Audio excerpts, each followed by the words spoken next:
Locked On Podcast Network, your team every day.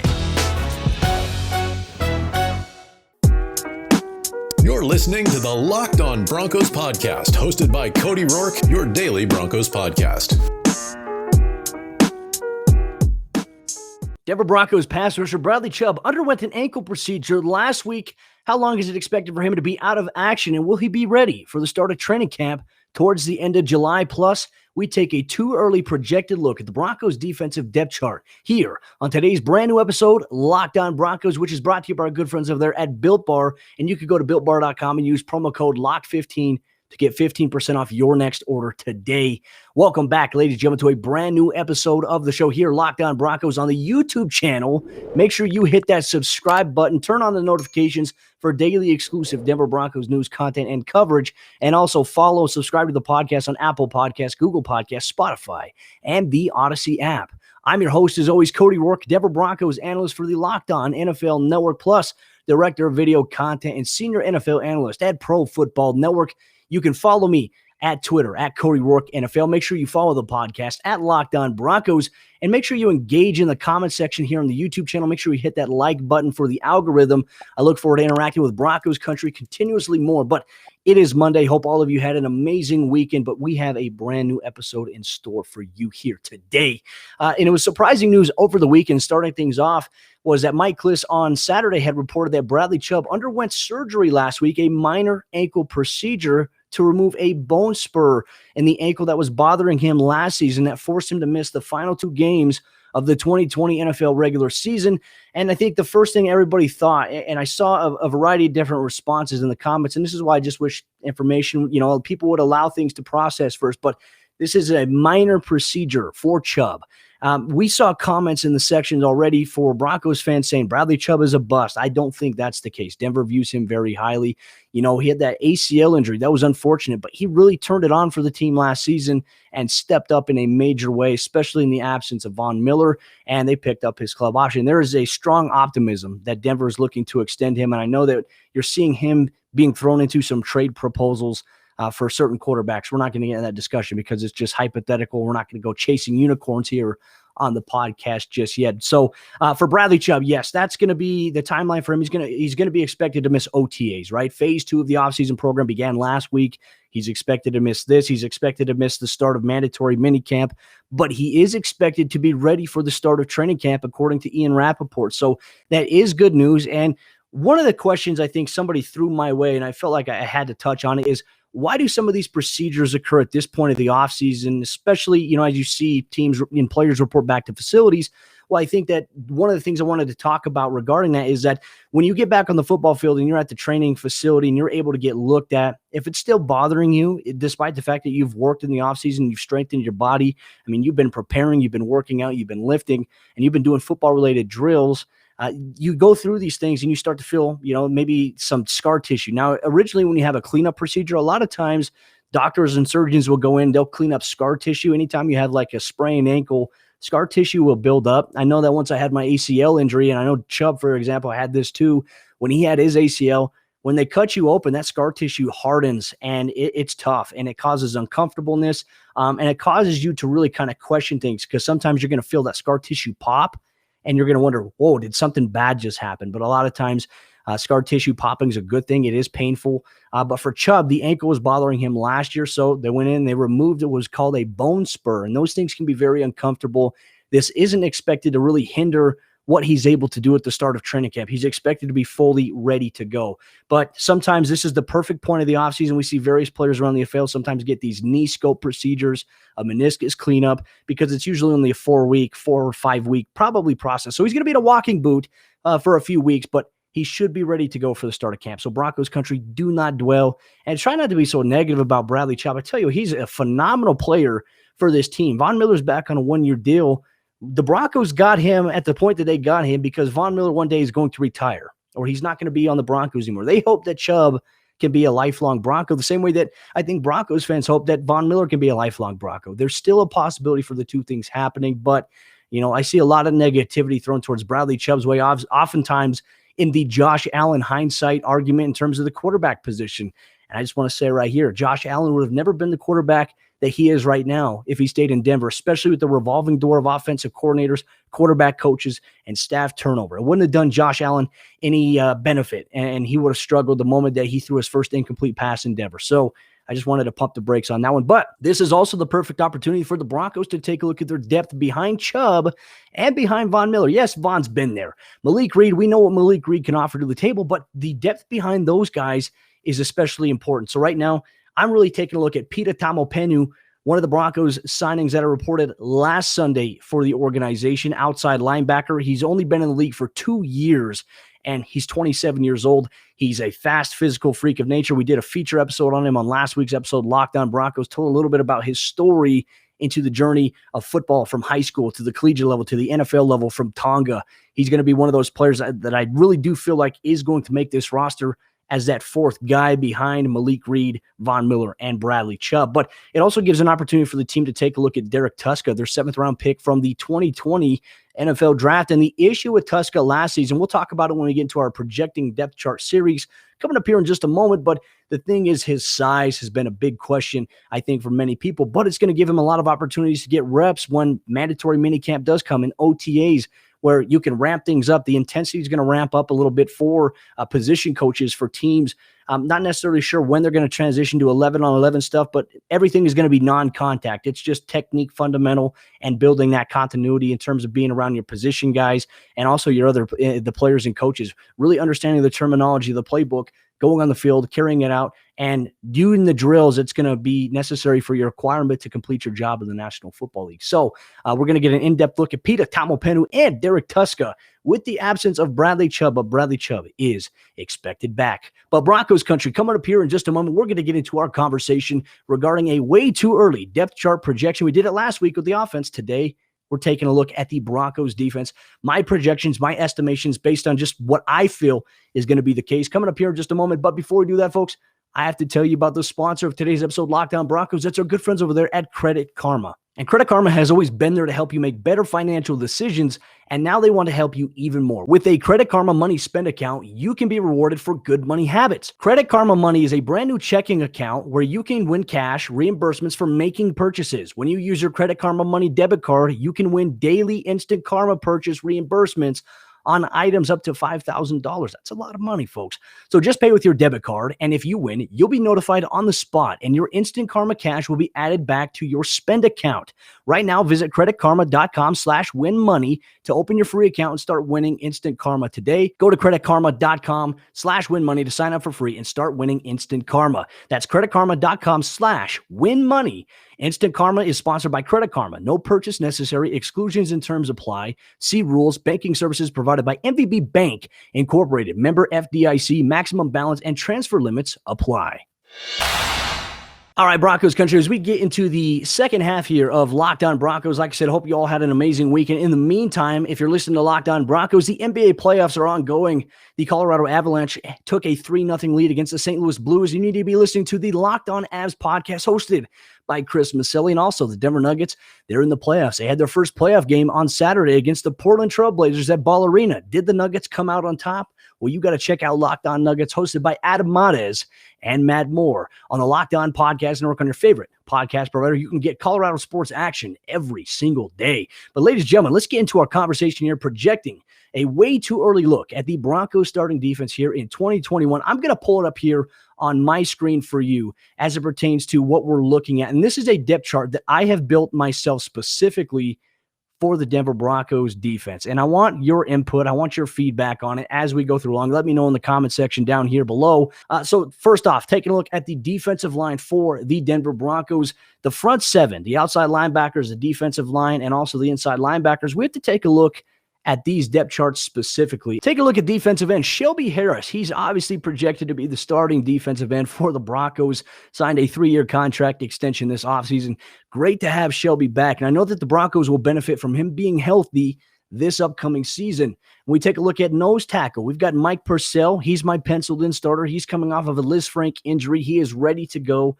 And then Draymond Jones finally getting his chance to start for the Broncos at that right defensive end position. We talked about him last week on Locked On Broncos as the next big impact player for the Broncos defense. And at outside linebacker, you have Von Miller making his return after sitting out the entire 2020 NFL season due to an injury. So it'll be good to have Von back into the mix here for the Broncos. And then you have Josie Jewell at inside linebacker and Alexander Johnson. And there's going to be some training camp position battles that we're going to be taking a look at involve the linebacker position. We've talked about it a little bit. We've hinted at it. But once training camp rolls around, it's going to be under the microscope. We're going to be there. We're going to take notes. And we're going to see how it goes. And obviously, Bradley Chubb getting the start at the other outside backer position for Denver. That's a pretty solidified front seven, in my opinion, when you look at the beef and the size and the strength that the Broncos defensive line has internally, and then the speed of the pass rush and the strength that Bradley Chubb has, the speed and bend of Von Miller. And then you have the linebackers who, look, Josie Jewell last year improved significantly for what Denver needs defensively. And I was very proud of his progress. He was a big surprise because not many people had him even starting the year against the Tennessee Titans. And he had that big play. He stuck Derrick Henry for a tackle for a loss in that Monday Night Football home opener. But, you know, it was expected he was going to be a training camp casualty. That's what a lot of people had projected, myself included. I was guilty of that. But the outlaw Josie Jewell really turned my perspective around on him. He knew what he had to improve on, and he did just that. He was a stable part of what the Broncos defense needed last year. However, you can never get comfortable, and that's where competition is going to come in here. So behind Josie Jewell, I've got Justin Sternad there, and Justin Sternad, we didn't get to see him debut last year. He had that ligament injury. It originally stemmed from a dislocation in his wrist. They went to reset it, and it didn't, and it caused a ligament issue.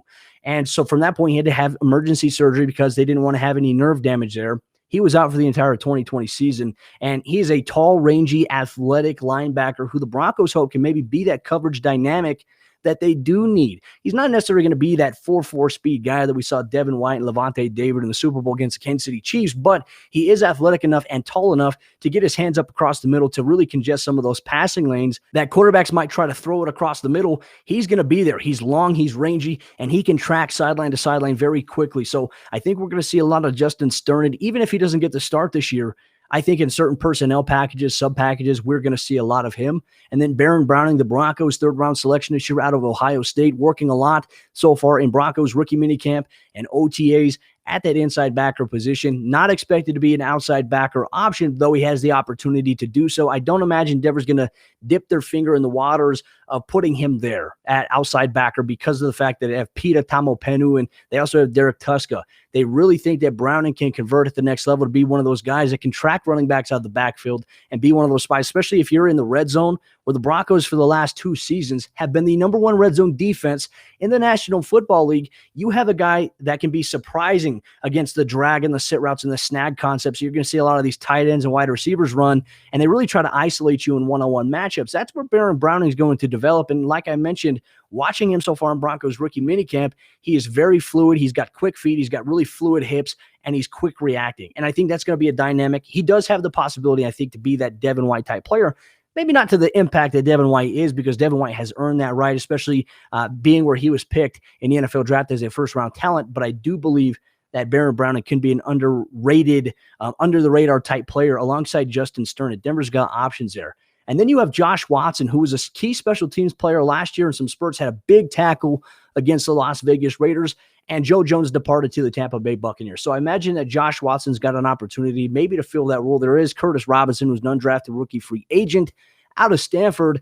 He could be a special teams guy, maybe if he makes the roster. But, I mean, the expectations right now to project an undrafted guy to make the roster are very it's low right now to be able to do it because we haven't seen him in action so far just yet. So we're keeping an eye on Robinson out of Stanford, but Josh Watson, obviously a CSU product. The Broncos like him a lot. I just don't know if he's going to attack the starting lineup in terms of being able to compete, especially against Sternad and Baron Browning. He's just a different type of cat. And I think he's more of an Alexander Johnson type player in terms of being an inside backer than he would be being that coverage guy. I think he's going to be a run stuffer. So how often will the Broncos need Watson? More than likely, he's going to have that excelled role on special teams, maybe in that Wesley Woodyard type role that he used to have in Denver, work his way up from special teams to being a starter on the defense. It's possible one day. I just don't see it being in 2021 for Josh Watson. So there is the linebacker position there. But now let's take a look at defensive end, folks. Defensive end for the Broncos, Shelby Harris, Draymond Jones. We talked about them as the starters. But behind Shelby Harris, I'm going to go with Deshaun Williams. And Deshaun Williams has been one of those players that's been invited to training camp. He's been a camp casualty, but he's been a player that's been consistent for Denver, and they've noticed it. And so last year, he really got the opportunity to make the active roster. All of that hard work paid off as the Broncos dealt with injuries to Jarrell Casey, to Mike Purcell. Deshaun Williams came in and stepped up in a big way, and Vic Fangio and Coach Kolar really grew fond of his ability to create pressure on the interior and to get his hands up. I mean, he's just another sizable force, too, that can drive offensive linemen back towards the quarterback, and it helps collapse the pocket around him, especially if your pass rushers are doing their job. They really like Deshaun Williams. He's going to be that second guy behind Shelby Harris because he's reliable, and he's earned that right, in my opinion, and he's still very hungry. He's been training at a very, very high level this offseason, so looking forward to seeing what Deshaun Williams can do. In terms of the other defensive end position, I'm going to go with Jonathan Cooper, the Broncos' other selection out of Ohio State. And this is a, kind of the Ohio State connection. Draymond Jones, Jonathan Cooper, Baron Browning. But taking a look at Cooper, I like his motor. I think he's got a really unique position right here. Obviously, he had that heart procedure that he had done. He's fine. He's ready to go for the start of OTAs. It's not going to be a really big deal for him. It was just a correction there. But Cooper's motor, in terms of his discipline as well, when he can attack with his right, and let's say he's playing the left defensive end spot, his first move, if he's going to attack the outside shoulder of the offensive tackle, he does a really good job on film of attacking it with his right hand, keeping that left outside hand free. That way, if there's any run or a jet sweep that comes across, he's really good at taking an angle at about 45 degrees to force the back to extend even deeper behind the line of scrimmage. It allows your cover guys to pursue there. He's a very disciplined edge defender. So he's not necessarily going to be the outside guy. He has the capability of doing so. I think he's going to be a rotational defensive end player. He's going to back up Draymond Jones. I think we're going to see his impact. He's going to rotate several times. He might be that rotational impact player that Draymond Jones was last year for the Broncos. So keep an eye on Jonathan Cooper out of Ohio State. And then at the nose tackle position behind Mike Purcell, coming off of a Liz Frank injury, the Broncos this offseason, they signed Shamar Stephen, a former defensive lineman for the Minnesota Vikings, who really fits well in a 3-4 scheme due to his size. He can be a plug whether you line him up head up on the center, which would be a 0 technique, or even in a 1 technique, which would be on the inside shade of one of the shoulders of the center. And he's going to be one of those guys that's going to command a double team. So Purcell and Steven, they can do that. And then keep an eye on McTelvin Najim in a rotational role for the Broncos on that defensive line. But Broncos country, coming up here in just a moment, we're going to get into our conversation about the Broncos starting secondary, the projected roles, the different lineups, because there's a lot of personnel there. But before we do that, folks, I have to tell you about the sponsor of today's episode of the show. That's our good friends over there at Built Bar. Built Bar is the best tasting protein bar ever, and they have 9 delicious flavors, including the occasional limited time flavor: coconut, almond, raspberry, cherry, mint brownie, peanut butter brownie, which is one of my personal favorites, double chocolate, and salted caramel. So there is a flavor for everybody. And if you need something as soon as you go out the door to go to work, if you don't have time to make breakfast, Built Bar is a great alternative because it is also healthy for you because it contains 17 grams of protein and only 130 calories and only 4 grams of sugar. I love Built Bar because it tastes great. It tastes just like a candy bar. And the bars, they're made out of 100% chocolate. And I want you to get your hands and your taste buds locked in to Built Bar today by going to BuiltBar.com and using promo code LOCKED15, and you'll get 15% off your next order. Once again, that's promo code LOCKED15 for 15% off at BuiltBar.com. And Broncos country, as we get into the fourth quarter action on today's episode of the show, just a reminder, after you're done listening to Locked On Broncos today on your favorite podcast provider, I want you to go search for Locked On Today and make sure you follow or subscribe if you're not doing so already, because it's hosted by Peter Bukowski. And in the realm of professional sports, we've got MLB news, NHL news, NBA, and NFL news ongoing all throughout the year, plus the collegiate news as well, with college football starting up once again here in the very near future. Peter Bukowski goes through every major topic that's pertaining to sports right now in the professional realm alongside the local experts here at the Locked On Podcast Network. You can get that every single day. Locked On Today with Peter Bukowski. But Broncos country, let's continue our conversation on today's episode of the show, continuing our projection for the depth chart series here for the Broncos defense in 2021. I wanted to get into the back end of that secondary here for Denver. We went over the front seven, and it's a very depth-filled defensive line, front seven, outside backer, inside backer. If there's any player you feel like I missed or that should have been there that you believe is going to be a starter or is going to be on the 53, let me know. Let's talk about it in the comment section down below here on YouTube. But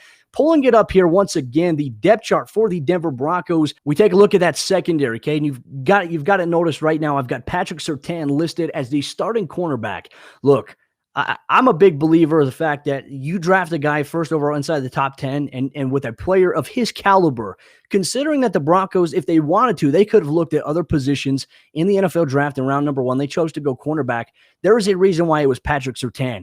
The expectation is that he's going to be the day one starter. That's my projection. I think that if there's any talk right now that suggests otherwise, I'm not listening to it because of the fact that this kid is so talented and he's already got a tremendous mindset. I mean, when we hear him talk, he's got tremendous leadership. He was asked a question as to why he even reported for Broncos rookie minicamp and why he didn't decide to opt out or wait until mandatory camp. And he says, I'm a rookie. I haven't earned that right yet. I like his mentality. He's a hardworking guy. He comes from a very strong family, obviously with his dad playing in the NFL. The expectations are high for Patrick Surtain, and he's going to be ready, I think, week 1 against the New York Giants. I've got him starting in the Broncos base package right here, as you can see it in terms of a 3-4 defense. He's going to be the outside cornerback. And then the other outside cornerback of the Broncos base 3-4, I'm going to go with Bryce Callahan or Kyle Fuller at this point. I think it's a toss-up. Now, if you notice on the depth chart, I've got Kyle Fuller right behind Patrick Surtain. I believe that is cornerback 1, cornerback 2. We know that Bryce, his prominent role where the Broncos have success defensively is going to be inside that slot and that nickel. But we're going to get into the different rotations that Denver has here. I've got Kareem Jackson and Justin Simmons obviously starting at the 2 safety positions because in Vic Fangio's defense, we consistently see a 2-high safety look. We see rolling coverage with Kareem Jackson rolling down, covering anything in the hook to curl. We call it robber coverage, anything that's coming across. He's going to pick up, and we see Justin Simmons do that with Kareem dropping to the middle of the field, covering that deep middle third. Sometimes we see it in cover 1. Sometimes we see cover 0 where they lock up on everybody, and there's nobody deep. It's man-to-man. And Denver's got the personnel in that back end of that secondary where I really feel like they've got an opportunity to go man-to-man coverage a lot, and they can send pressure after quarterbacks, and they can lock up against dudes, and that's going to lead to more takeaways, more forced turnovers for the Broncos, and potentially more opportunities for their defense to score this upcoming season. So taking a look at that, yes, Kyle Fuller is listed behind Surtain on this initial depth chart of saying Bassey is going to be one of those third element cornerbacks there. Ronald Darby, Michael Ojemudia, especially with Ronald Darby signing a 3-year deal, he's going to be a rotation at the cornerback position. There's going to be competition, and Michael Ojemudia, obviously a huge fan of him. I think he's a very promising young player. For him to have 4 forced fumbles as a rookie speaks volumes. That's why I think he's going to get some reps this training camp behind Kareem Jackson at the strong safety position. Kareem Jackson, when he first came to Denver, he learned cornerback and he learned strong safety. He learned that nickel role, and then he excelled in that strong safety position as a 2-high safety look guy. Kareem Jackson's back on a 1-year deal. Denver has not had a long-term plan behind him since they signed him, and that's where I think that Michael Ojemudia is going to come in because he can learn this season for Kareem and then take over as a strong safety guy next year for the Broncos when they decide to move on from Kareem or if Kareem goes elsewhere. But it depends on how Kareem plays this year. If he plays lights out, I mean, Denver could extend him 1 or 2 years. That's a lot of hypothetical talk right now, so I don't want to get too far into that. So that kind of explains that. Behind Justin Simmons, I've got Jamar Johnson, Caden Stearns. Those guys can be options there. All the safeties, and I want to let you all know this too. There's no real true strong or free designation. Now, yes, you can look at Justin Simmons, say free, but Justin Simmons plays a lot of strong safety responsibilities. He comes up in the box. He comes up to stop the run. So for the Broncos defense, they don't necessarily have these designations of free or strong because each safety position has to know the same responsibilities. They have to be able to cover. They have to be able to tackle. So you have a rotation there of Ojemudia, Caden Stearns, Jamar Johnson, PJ Locke. That's going to be the safety depth here for the Broncos, in my opinion. But we needed to get into some lineup conversations here. I think that Denver, despite depth, there's going to be a lot of players that are expected to contribute this season. I think that when we look at size matchups versus speed matchups, that will determine the shifts in personnel in terms of coverage. You're going to see more nickel and dime against some of the spread teams that the Broncos will face. Kansas City is going to be one of those, the Los Angeles Chargers, the nickel unit here. I just want to read this off to you. I want you to let me know in the comment section down below or on Twitter at Cody Roark NFL what you think of this. The nickel unit, Patrick Surtain on the outside, Ronald Darby or Kyle Fuller rotating. I have this in parentheses as a series rotation because they're both key players for the Broncos that they signed this offseason. Bryce Callahan inside that nickel, Justin Simmons and Kareem Jackson. Okay, that's a nice lineup right there. Now let's get into the dime unit here for the Broncos. I've got Patrick Surtain on the outside, Bryce Callahan on the inside covering the slot, and then I have Kyle Fuller covering the slot on the other side of the field, Ronald Darby on the outside, Justin Simmons and Kareem Jackson, your 6 defensive backs in the dime package. That right there is very appealing to me. I like it, and I want to see more of it. I mean, to be honest with you, that's my realm. I want to see more coverage by the Broncos. I think they have the personnel to match up with Kansas City in terms of their offensive talent. Last year, Denver did a really good job, especially against the wide receivers.